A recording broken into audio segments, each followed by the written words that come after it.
last, Heineken 0.0, the new beer with great taste and zero alcohol, is here. So cheers to working lunches, CrossFit crunches, party nights you choose to drive, the weeknight meetups to watch the big match live. To all of these things we say, Heineken 0.0, now you can.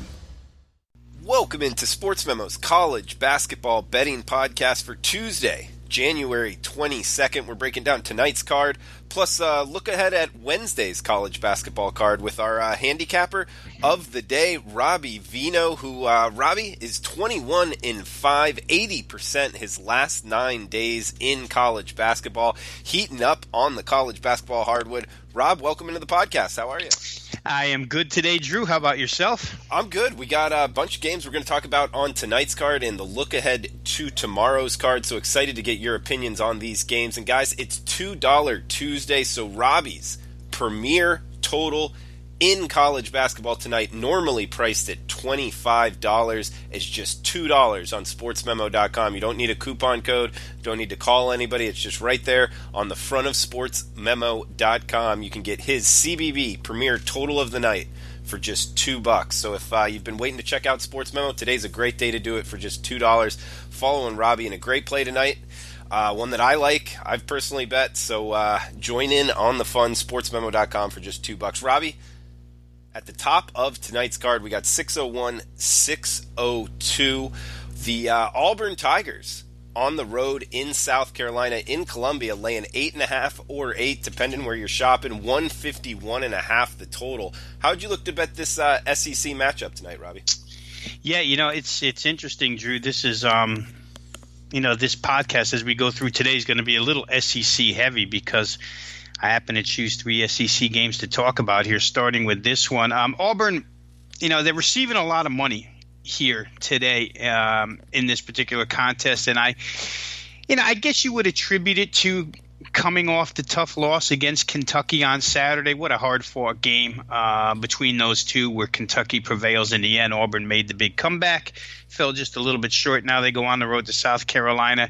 We see the bump from opener of 7 up to 8.5. Now, not so sure I could get involved at that price, Drew. To me, there is a little bit of hangover for a team that puts forth that much effort as Auburn did to come all the way back at home in front of a very, very excited crowd and then fall short.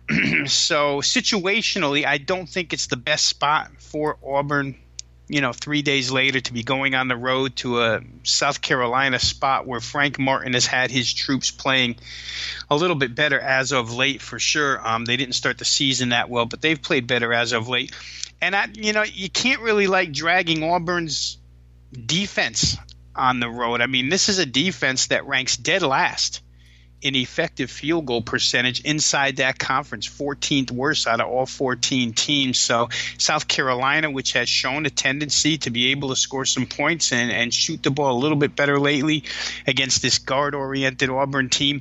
Like I said, I just can't get there with Auburn at this price. Total has come down from 54 to 151.5, I think is what we're showing right now. And I think you can understand that a little bit. For Auburn, you could see a hair bit of emotional fatigue. And if you get one, lower scoring half here, it's very difficult to get back up over a total in the 150. So for me, likely a game to leave alone. I think one of the real reasons why you can't play South Carolina here is they've been so poor at home against the spread, 2-7 against the number. But as I mentioned earlier, a higher scoring team since conference play has started, and particularly at home where they're 6-2 against the number. So maybe the total's fallen enough to where you could get involved with the over right now. Auburn's bad defense, South Carolina's tendency to score at home. But I just don't know that either way is a great play at this point in time. Yeah, Robbie, also the total fell a little bit. There was a quote I read last night. Bruce Pearl said Wyoming zone earlier in the year he saw gave US or South Carolina trouble, and it kind of leads you to believe Auburn might run a little bit of zone against this South Carolina team that struggled from the floor. And as total bettors will know in college basketball and really at any level of basketball, Zone is gold for unders, so 4 or 5 point move might be a little bit attributed to that quote, do you think?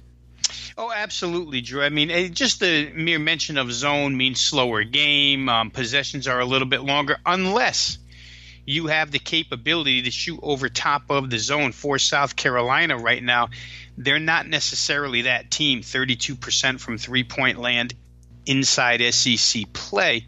So they're not necessarily a good shooting team, although their ability to score inside might help. You can get to the center of those zones. You can take advantage of Auburn a little bit just because of the shortage of big men. So we'll see how Frank Martin plays this. Obviously, he's a head coach who wasn't born yesterday. And, if you have the components to solve a zone, perhaps the players can execute it. We'll see how it goes. But certainly any time, we see it every night in college basketball.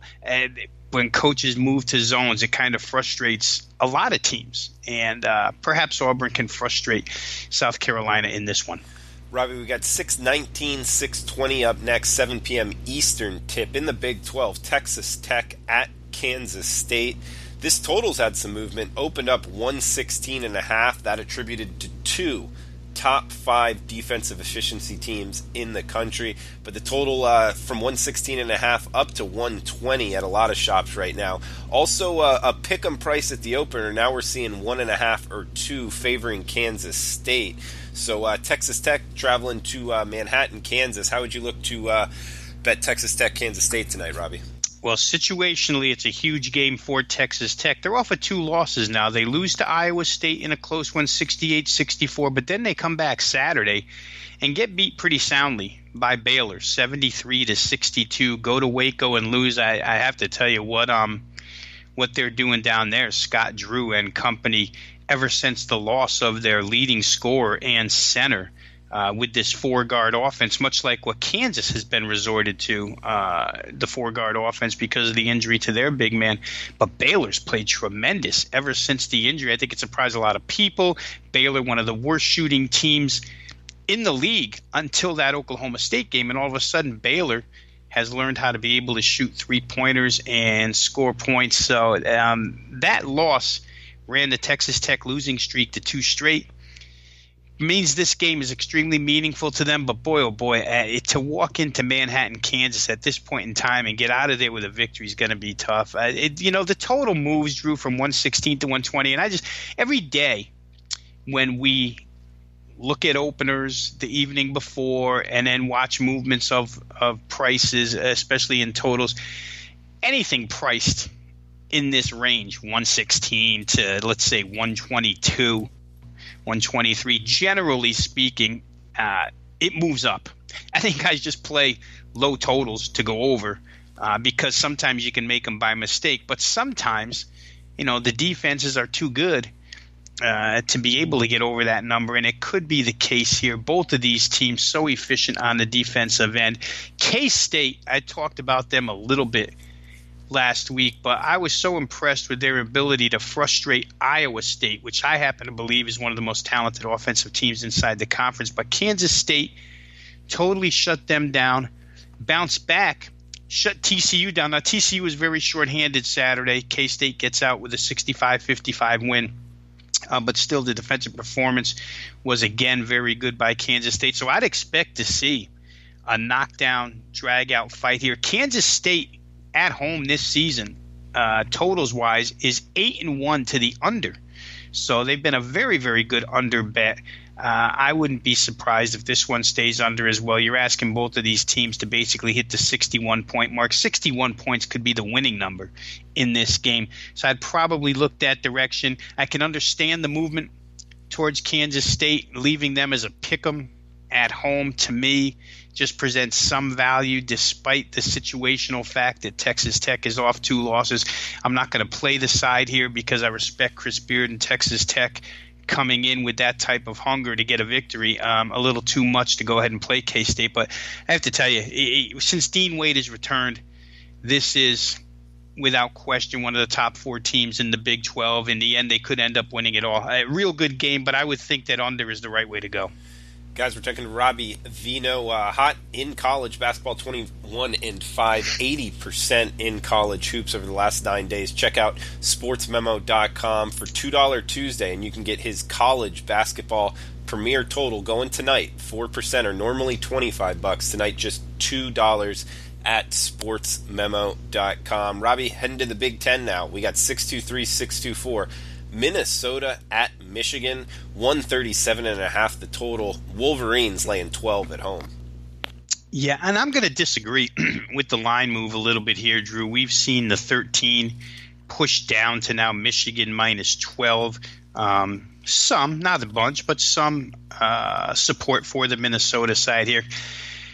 And I don't necessarily understand the reasoning behind that move. Minnesota has been and I thought this team was going to be pretty good coming into the year, and even through the early month of November, I thought this team was going to be really good. But they have hit a miserable against the spread streak right now, where they're 2-7 over the course of their last 9, and they haven't necessarily dealt with the upper echelon of the Big 12 of the Big Ten yet. I mean, their last 3 games are against Penn State, Illinois, and Rutgers. Prior to that, they played top half of the league teams in Maryland and Wisconsin. But in those 5 games, 2-3, not shooting the ball well. Over the course of their last 9 games, they've shot better than 45%, only twice. And to me, for Minnesota, for Richard Pitino's team to be successful, they have to shoot the ball well. And they've got too many guys with offensive capability, in my mind, to be shooting as poorly as they are. But something's not working there in Minnesota. Now they have to come into Michigan. Michigan off of a loss where John Beilein called it their worst performance of the year. There's probably no coach in America that bettors, handicappers respect any more than John Beilein and his ability to get the most out of his players. All of a sudden, Michigan has a loss, and we start to hear everybody nitpicking this team. Oh, they don't have enough scores. They don't have this. They don't have that. As if they were a fraud before the loss on Saturday. I'm going to attribute that game to just to the rigors of conference play, where you're going to, in a 35-game schedule overall, you're going to throw a clunker in there. Wisconsin's an extremely good defensive team still, even though they performed below expectations so far this season. I can't put a lot of credence into Michigan taking steps backwards just because of that loss. I would be more than willing to go ahead and lay the 12 points here in this game. I just don't know that Minnesota will be able to crack the code on the Michigan defense, which I would expect to be somewhat stifling here tonight. And Michigan's going to shoot better at home than what they showed the other day in Wisconsin. Power ratings make Michigan a 14.5-point favorite here, so just a little more incentive to go ahead and play the Michigan side. Robbie, heading back to the SEC, 6-2-9, 6:30, 8:30 Eastern tip here. Texas A&M travels to Gainesville to take on the Florida Gators. 134 the total. Gators laying 11.5 in the O-Dome. Yeah, the reason why I picked this one to talk about here on the podcast, Drew, was the fact that the total has flown in this particular game from an opener of 128.5, which indicates the defensive nature of the Florida Gators. But now, as you said, up to 134, 133.5, 134 in some spots. You're talking about a 5.5 point move in a total, which I think the idea behind that is that Texas A&M's shortcomings on defense outweigh what Florida does as a defensive-minded team. I think that A&M ability to let the other team score leads guys to believe that 128.5 is not that hard to make. We'll go ahead and play it over. Could be out of range right now at 134. Texas A&M is not the straightest shooting bunch inside the SEC for sure. Their effective field goal percentage at 44.7 ranks 12th out of 14 teams according to Ken Pom numbers. So you're talking about an offensive team in conference play. And anybody who's watched them would know this anyway. Just don't shoot the ball consistently well, and they're consistently poor, to tell you the truth, as far as shooting the basketball goes. Not a good three-point shooting team, worst in the league. Florida's defense should overwhelm them. I get the fact that when you're dealing strictly with numbers and you're looking strictly at averages and you're seeing that, Florida at home is a little bit higher scoring team. I think their game totals come close to, if not above, 137 in home contests this year. A&M, a 3-0 team, over the total on the road, and a team that has averaged, their game totals have averaged 161 on the road. But you always have to go back and check opponents. Florida is not that style of opponent. Very, very slow, very, very good defensively. Game could still get over because 133.5, 134 is an extremely low number. But I wonder how much Texas A&M can really score in this game. So for me, I think the reason to talk about this game was just to point out some of the numbers and the real increase. Probably one of the hardest bet totals of the day here has been Texas A&M and Florida. And I think really it's just due to the fact that the number started out so low. Talking to Robbie Veno. Follow him on Twitter at Rob Veno Sports. Check out his page on sportsmemo.com. He's got a free play in the NBA on Portland Trailblazers at the Oklahoma City Thunder. So you can read that at sportsmemo.com under his handicapper page. That's going tonight. Check that out for free on sportsmemo.com. Also, college basketball been hot, 80% last 9 days. Also, his upper tier 4 and 5% plays on a 14-2 run. That's 88% the last 11 days, and that's what his play is on tonight. The $2 special play for $2 Tuesday on sportsmemo.com. His college basketball premier total of the night, normally $25. Just $2 tonight at sportsmemo.com. Great day to check it out. Robbie, 2 more games we're going to talk about on tonight's slate, then some look-aheads to Wednesday's card. We got 6:33, 6:34, 9 p.m. Eastern tip. Duke at Pittsburgh. Blue Devils off of a huge win, arguably the biggest win of the college basketball season. Laying doubles on the road, though. Robbie, 12.5 now, 156 the total in Pittsburgh. Yeah, and again, I'm going to bring the talk on this game, Drew, to the total. Opened at 152.5, moves up to 156. Yesterday when I did the power ratings during the middle of the afternoon for Tuesday's games before I saw any openers, I had kind of highlighted this game as one that I might try to play over the number.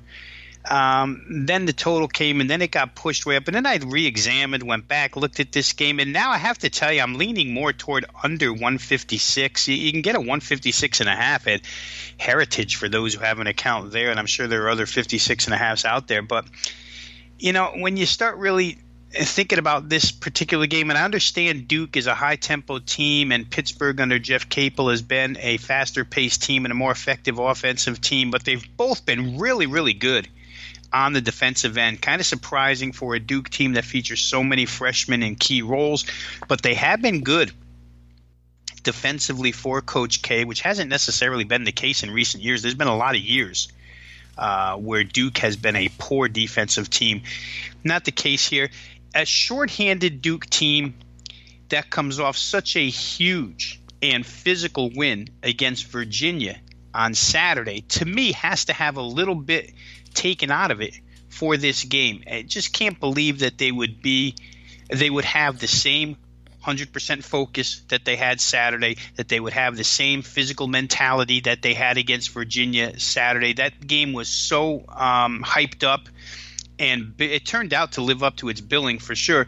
But I just think when you come off a game like that, a couple days later, probably a bit of a letdown. Maybe jump shooting legs are gone a little bit. And Pittsburgh is going to be waiting, and especially with Jeff Capel as the head coach, we all know he played for Coach K at Duke. The place is going to be crazy here tonight, and Pittsburgh's played pretty good defense as well. To me, this game has the makings of one where the winner walks away with 75 points, and that certainly would bring this thing under the number. I would generally look that way. I'm not so sure, and we know Trey Jones won't play again tonight for Duke. So like I say, Duke's going to be shorthanded for the third game now. But I'm not so sure that Duke is going to be able to score enough and keep Pittsburgh down enough to be able to cover a number like 12.5. So maybe two-sided here. I like the under a little bit more than the game itself, but to play Pittsburgh at plus 12.5 at home, I could understand it. The only concern I would have is boy, Pitt hasn't been in this position in a long, long time, and whether or not they can handle it, we'll see. Yeah, it's a tough bet to make, but I'm with you. Just kind of, I guess, not looking to back the popular, trendy favorite here, Duke, after a big loss. You bring up Capel. I read a quote earlier, Coach K, just saying, pretty much high praises of how he's part of the Duke family, things like that. Not exactly a win one for the Gipper type of speech. And I doubt, if Duke's got him, by the maybe the 15-point mark with five minutes left, that might have backdoor cover written all over it. Not to mention Pittsburgh's, beaten Louisville. They've beaten Florida State, not necessarily the caliber of Duke, but two quality teams there. So it's not a doormat in this Pittsburgh program, especially at home, catching 12 and a half. I'm on Pittsburgh personally. Robbie, one more 9 p.m. game here. Mississippi at Alabama, 151 the total in the SEC. Pick'em -1. That's favoring Alabama at home. Yeah, and I picked this game, Drew, just as a last-minute one to talk about, only because for anybody who follows me at Twitter, you will notice that there's been 2 or 3 times where I just can't help myself but tweet about the job that Kermit Davis is doing at Ole Miss. And no disrespect to Andy Kennedy whatsoever, because he was a tremendous basketball coach for that university for a lot of years. And maybe they'd be doing this good with Andy Kennedy as well. But for Kermit Davis, the turnaround here at Ole Miss has been drastic. To see them playing the way they're playing, along with the way LSU is playing in SEC play right now, really makes that a difficult conference night in and night out. And Avery Johnson's Alabama team, no slouch either. Alabama off of a very, very tough game on Saturday, but the improvement in offense for the Alabama Crimson Tide has been really, really noticeable. Right now, 6-1 over the total in home games is Alabama. 3-1 over the total in road games is Ole Miss. Both teams feature squads that can score points, which really surprised me a little bit to see the total go down. We see a 152 opener down to 151, and in some places 150.5.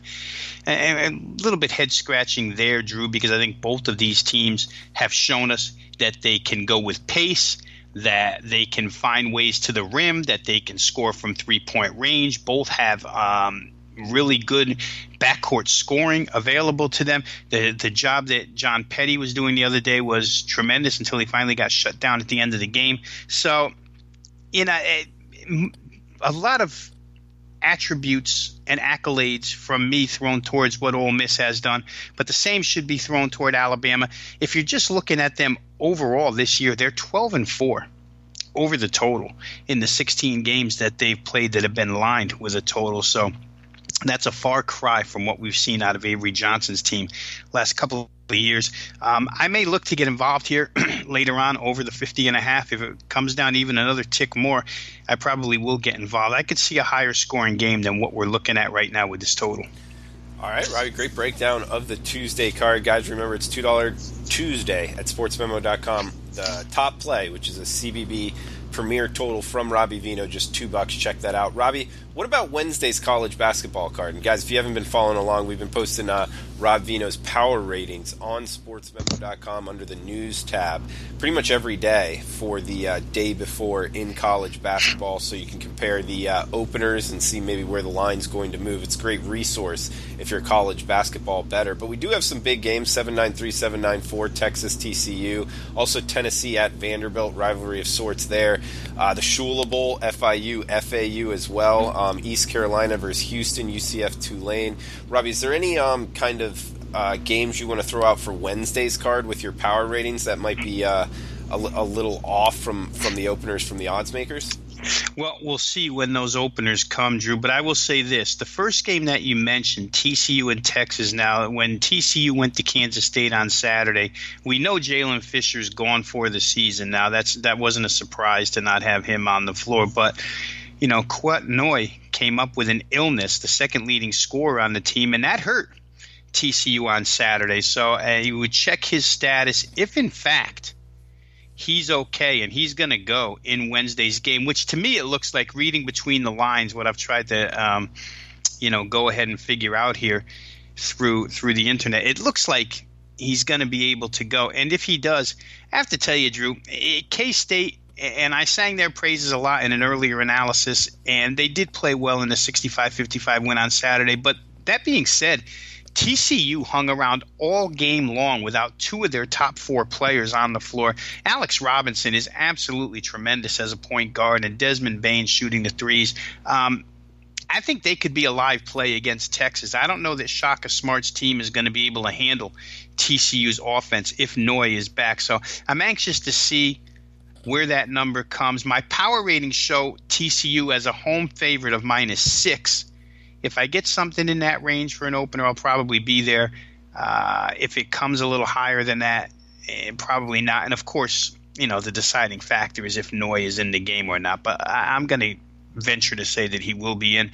The Florida Atlantic game, can you play any faster than FIU plays? I mean, that is the fastest team. I thought Savannah State was fast out of the MEAC, but FIU has really gone to a extreme tempo this season. It's paid off in some instances. It hasn't in others. But we will see where odds makers line this game. I have FAU as a 2-point favorite at home right now. We'll see where the total comes in that game. I'd also probably point out from the American Athletic tomorrow, East Carolina at Houston. Houston at home off of a nice win on Saturday. This is a team that is really, really good and obviously power rated at the top of this conference. I have them a couple of points ahead of Cincinnati, which is a pretty wide gap when you're talking about Conference 1 and 2s. But to me, when you get to that situation and you have to continually lay monstrous point spreads against undermanned teams, it's worth looking at the underdog, and especially if you think you have a live underdog. What's happening at East Carolina recently has been pretty good. Anybody who's watched them, you can see that there's an uptick in their play, and they're not the doormat coming to town that they were last year. So, Jeff Lebo's last year was a real disaster there. East Carolina since has changed head coaches. They look a lot better to me. I have Houston as a 20-point favorite power ratings-wise in that game. I think if you can catch 20 points, East Carolina on the road is really worth a play here. So we'll see where that number comes out. Other stuff I'm probably not remembering what you had for other games here, but we know there's a lot going on in the A-10 tomorrow. Missouri Valley, not one of my favorite conferences, but certainly there's a lot of play going on there. And a couple of SEC stragglers. But for big-name games, I guess, not as many as tonight for sure, Drew. There's a couple of them. Oklahoma State, Bedlam will be good as well. I show Oklahoma as a 1.5-point favorite on the road in that contest. Great stuff, Robbie. Do you have anything for UC Irvine versus Hawaii? I do. I show Irvine as a 0.5-point favorite, so we'll probably see something around pick. Irvine, once again, power rated the best team in that league, but Hawaii within the top 3, and certainly home floor advantage has been meaningful for Hawaii so far this season. So we'll see where that number comes. If you can, maybe Irvine gets overpriced there and you can catch a home dog with Hawaii. Great stuff, Robbie, like always. And, we'll have Robbie back on Friday's podcast going over the Saturday look-aheads. Again, the Saturday card, one of my favorite and one of, I guess, the days where the odds makers have the most to do as far as setting lines, totals for the college basketball slate on Saturdays. Over 200 teams playing Saturdays. So we'll have Robbie on Friday afternoon going after some of that slate. Robbie, anything else you want to throw out before we shut this down? Boy, I think we covered it pretty good, Drew. There'll be more to talk about when openers come, but we won't be on the pod. So hopefully, we've gone through enough here to help people out that are listening. That's always the goal with the podcast. And when we get together later in the week, we'll do that for Saturday slate. Absolutely, Robbie. And feel free to reach out to Robbie on Twitter at RobVenoSports or myself at Drew Martin Betts. And let us know what you want to hear about on Saturday's podcast, which games. Also, any handicapping questions, life help questions, whatever you want to ask, we'll answer on the podcast. Feel free to reach out to us on Twitter, Robbie at RobVenoSports or myself at Drew Martin Betts. Thanks, guys, for tuning in. Best of luck with your bets. We'll talk tomorrow. NHL. Lisa likes the window seat at night. The lights below that tell her she's nearly home. Then there's the lights she can't see. The runway lights we power to bring her plane safely into land. And because at Energia we also power all of Ireland's streetlights, Lisa's taxi home is that bit safer too. And no prizes for guessing who powers her house. Welcome home, Lisa. Energia, the power behind your power. At last, Heineken 0.0, the new beer with great taste and zero alcohol, is here. So cheers to working lunches, CrossFit crunches, party nights you choose to drive, the weeknight meetups to watch the big match live. To all of these things we say, Heineken 0.0, now you can.